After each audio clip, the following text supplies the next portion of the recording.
In section 2 of chapter 11, we will look at the development of self-esteem. So we can define self-esteem as how you feel about characteristics that you associate with yourself.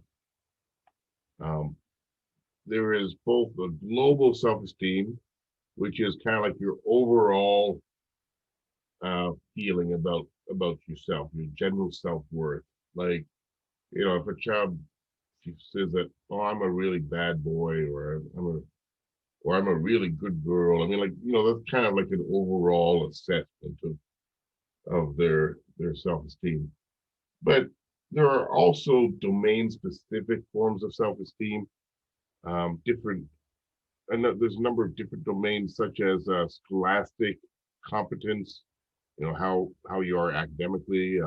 You have a feeling about that. Your social competence. How are you with friends and peers? Your behavioral conduct, which has to do with how you act, your athletic competence. Are you athletically gifted, or are you a spaz? I mean, and also physical appearance. Those are considered like the five main domains: scholastic competence, social competence, behavioral conduct, athletic competence, and physical appearance.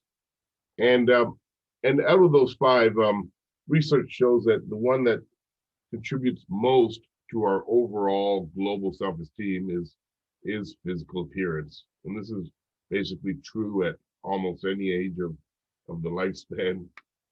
Um, okay, that's one. Self-esteem during childhood. Preschoolers tend to have quite high self-esteem.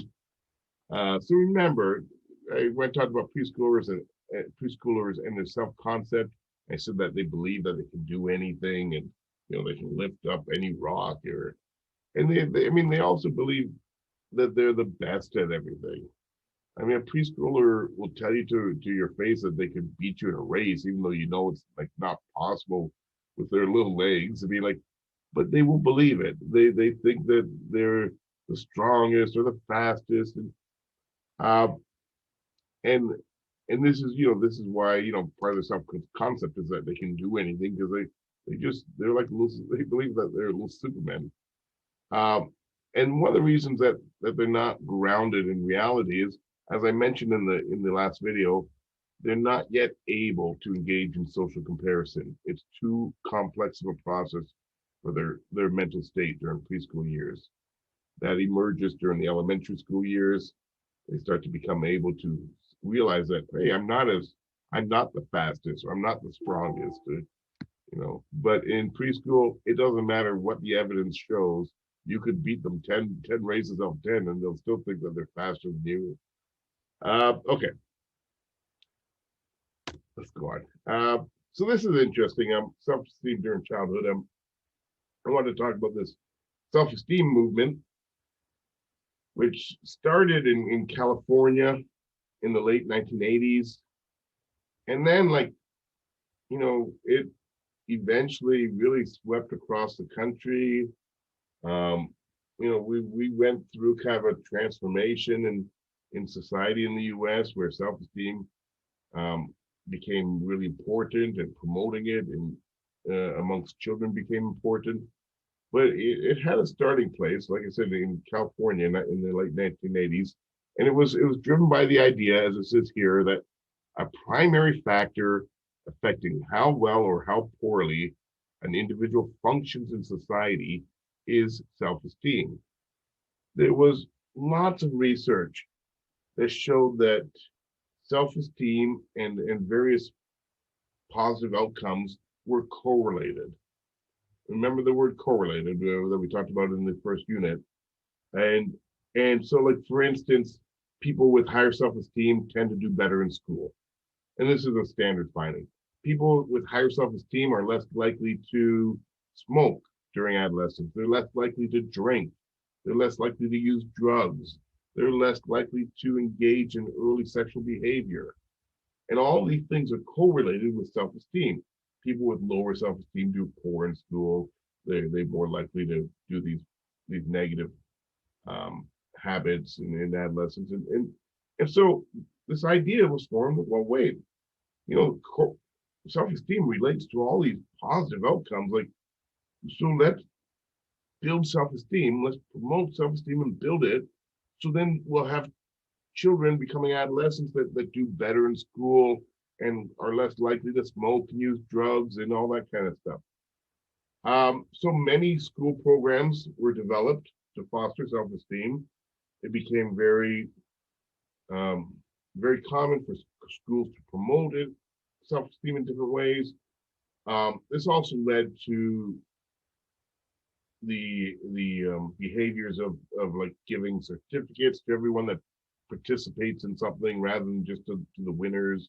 You know, giving trophies to everybody on every member of a sports team. You know, like not just the ones that win, but give trophies to the losers too. And like this all came from the self-esteem movement that we need to build self-esteem amongst children, and they'll be better members of society.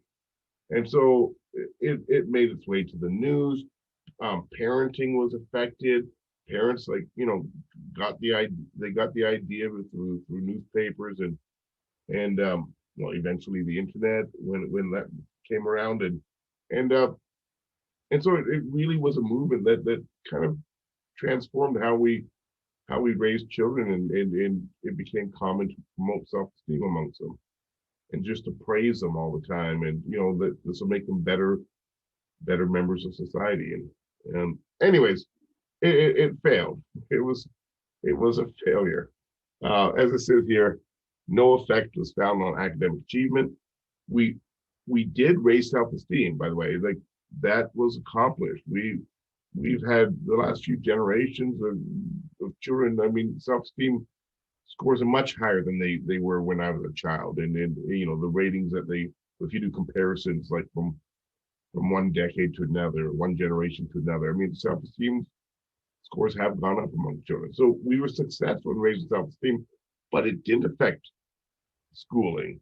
And it also did not affect smoking behavior or drinking or drug use or early sexual behavior, all the things that we were hoping it would help with. It didn't affect any of them. So think back to unit one. Remember, correlation does not equal causation.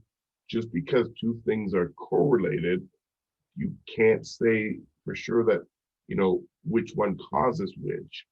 And so the assumption was made at the start of this movement that higher self-esteem would cause better performance in school and would cause better behaviors in adolescence. But the causality arrow doesn't go in that direction. So as the conclusion says here, achievement creates self-esteem, but not the reverse. So artificially raising self-esteem does nothing to affect achievement, does nothing to affect, those habits I mentioned in adolescence, like smoking and drinking. And it all goes the other way. People that do well in school, this raises their self-esteem. This is why they're correlated. If you're doing really well in school and you have a reason to feel good about yourself, so your self-esteem's higher. If you're a good kid that doesn't do bad habits in adolescence, and and you might be proud that you're not you don't carelessly drink or use drugs or smoke, and and this builds your self-esteem. So like the direction was completely the opposite. Raising self-esteem does nothing to affect these things. Um, and so the final kind of conclusion here is that we should help children base their self-esteem on actual achievement rather than on empty praise. Just telling kids that they're great all the time, or giving them trophies when they lose a race, like, this is building self-esteem artificially, has no positive effects.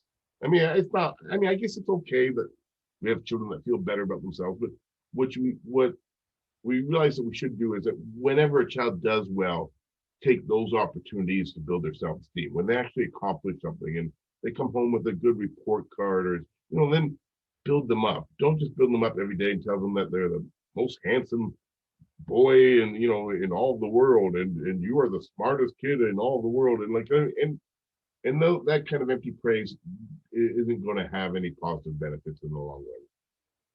Okay, so this was this, and I mean we're still this is this whole movement became, like I said, became a big deal. I mean, we're still affected by it now. Like we do have, you know, we still have a lot of these programs existing in schools, and it's still considered important for parents to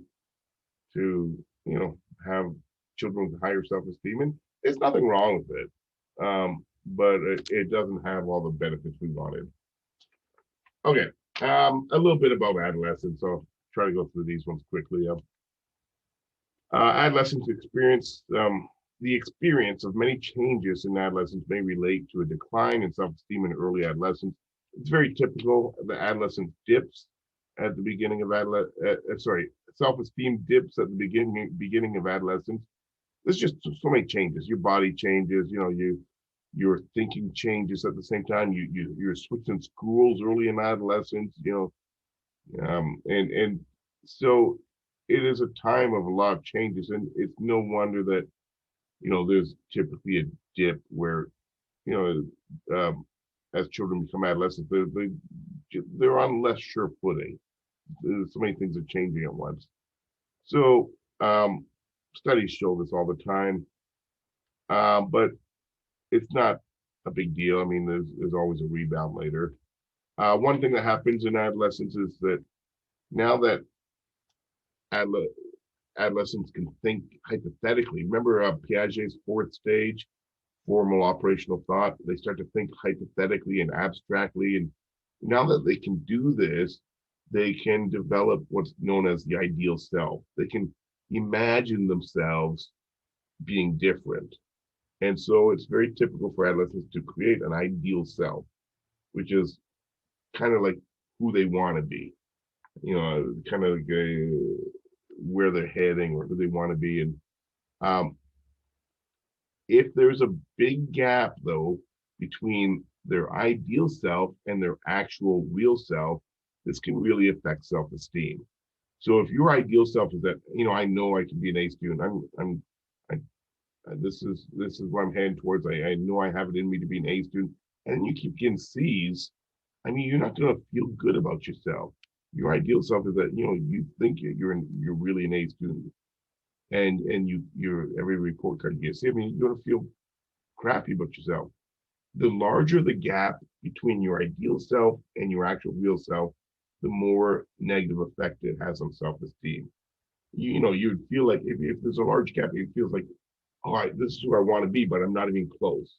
I'm so far away from this self that I think I should really be. And if there's only a small gap, you can feel good about yourself. Or if there's no gap and some people have no ideal self. They just love themselves who they are, now. And so like their ideal self is the same as their actual self.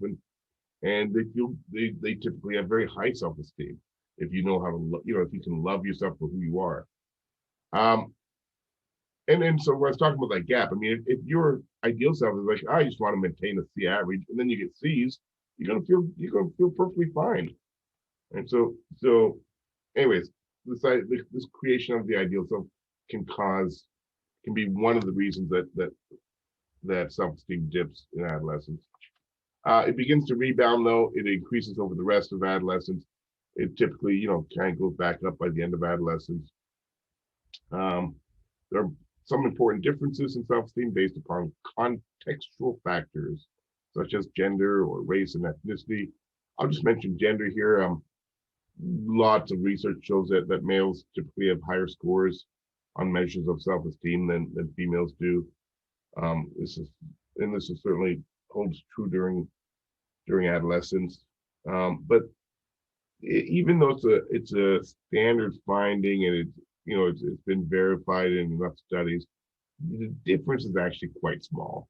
It's nothing that is earth shattering. I mean, males just tend to feel a little bit better about themselves. I mean, probably because males have life typically a little bit easier than females in our male dominated society. Okay, anyways, let's go on. Last one more slide in this section. Media is another important influence on the development of self-concept and self-esteem. It can lead to body dissatisfaction for both girls and boys. More so, it tends to have be more. Sorry, sorry. I'll learn to talk now. Okay, it tends to be more problematic for girls. Media really promotes what's called the thin ideal, which is the idea promoted that it's best for girls and for women to be thin. And so if you go through puberty and you've got this thin ideal in your head because you've been on you watched a lot of media, you've been on the internet a lot, you have social platforms, and you see it everywhere. It's in advertising, it's in TV shows, it's in movies, and and and so all of a sudden you go through puberty and then your body gets a lot bigger than it used to be, and you don't feel thin anymore because your hips are expanding and girls put more fat on than boys do with puberty, and so it can be quite for these certain um, adolescent females, it can be quite disturbing and lead to body dissatisfaction issues, which is one of the reasons for the increased rate of depression among teenage girls versus teenage boys. Also for things like anorexia and bulimia, can start with these body dissatisfaction issues. Boys, the reason that it's not as traumatic for boys is boys don't really have this thin ideal. I mean, boys typically want to be bigger and stronger and more muscular. So when they put muscle on and go through puberty, I mean, it's wondrous and great for many males. They like the newer bodies more, better. I mean, I had a very late puberty and I hated being the smallest. I was the smallest in many of my classes for most of the way through middle school and also high school. Like I had a really late growth spurt. So I hated being a shrimpy little guy. I wanted to be big and strong like the other guys. And anyway, so it's typically the dissatisfaction issues. I don't want to downplay it that males never get it. They certainly are males that have body dissatisfaction issues, certainly, but it is a little bit more problematic, as I said, for females. Okay, and that will end the second video on self-esteem, chapter 11.